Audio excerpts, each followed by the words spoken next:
नमस्कार मैत्रिणींनो, कशा आहात? मस्त मजेत ना? हो, मजेतच असणार आहात. कारण सध्या हळदी-कुंकवाचा मोसम चाललाय. बरोबर ना?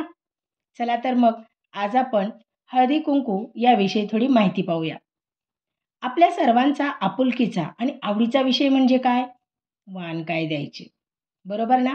आणि हो, कोणती साडी नेसायची? अगोदर कोणाकडे हळदी-कुंकवासाठी जायचे? एक ना अनेक प्रश्न आपल्याला पडत असतात. त्याचं मुख्य कारण म्हणजे हा सण फक्त आणि फक्त आपल्यासाठीच असतो. पूर्वी बायकांना घराबाहेर पडता येत नसे. चूल आणि मूल एवढेच त्यांचे विश्व होते.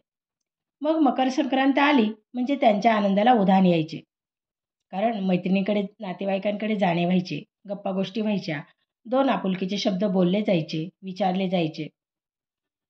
आणि आता या धकाधकीच्या काळात काही स्त्रिया नोकरी करतात. त्यामुळे त्यांच्याकडे वेळ नसतो. घरी राहणारी गृहिणी ही पूर्णपणे आपली मुले, त्यांचा अभ्यास घेणे, त्यांना नवनवीन पदार्थ करून खायला घालणे आणि महत्त्वाचं म्हणजे नवरोबाची काळजी घेणे, असे एक ना दोन अनेक कामे तिला असतात. मग त्यातून वेळ काढून हळदी कुंकू समारंभाचा आनंद घेण्यासाठी नटून थटून ती सज्ज असते. मैत्रिणींनो, हळदी कुंकू केल्याने आपल्या नवऱ्याचे आयुष्य वाढते.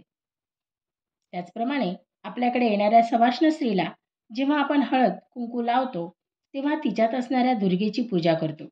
तिला देवीचे रूप समजून तिला नमस्कार करतो. यामुळे त्या ठिकाणी एक आध्यात्मिक असे वातावरण तयार होते.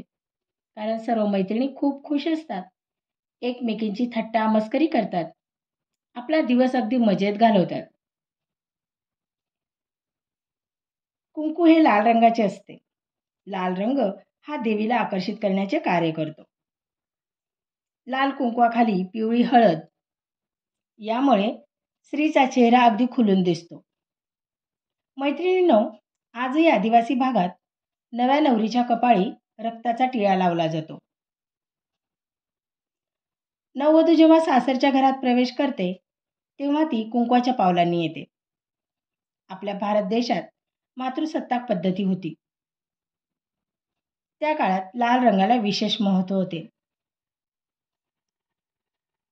याच काळात बरेच देवी देवता यांना लाल रंग प्रिय होता आणि त्यामुळे लाल रंगाचे कुंकू हे सर्वांच्या आवडीचे होते.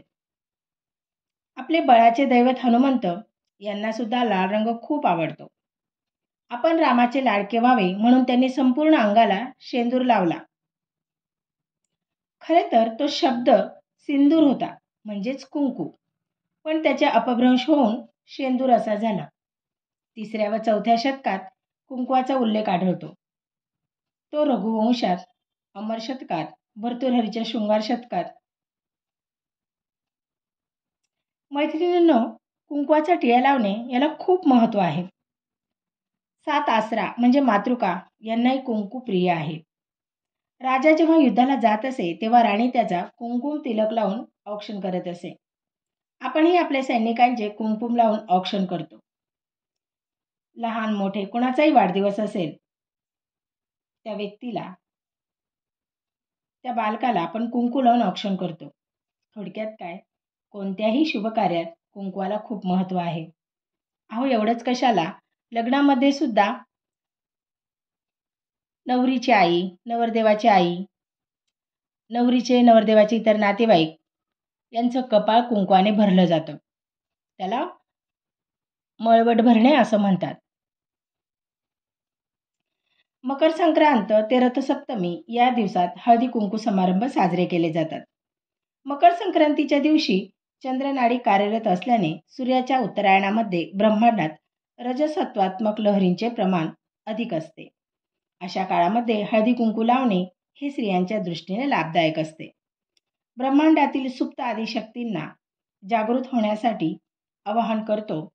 तसेच मकर संक्रांत ते रथसप्तमी या काळात सूर्याचे तेज मोठ्या प्रमाणात असते. हळदी कुंकू या वेळेतच करतात. कारण सूर्याचं तेज जणू काही आपल्या कुंकवात उतरतंय अशी भावना आहे. तसे पाहिलं तर आपण दिवाळीत लक्ष्मीपूजनाच्या वेळी हळदी कुंकू करतो. गौरी घरी आल्यावरही आपण हळदी कुंकू करतो. मैत्रिणींनो, कुंकवाचे झाड असते. त्या झाडापासून आपल्याला छान असा नैसर्गिक कुंकू मिळतो.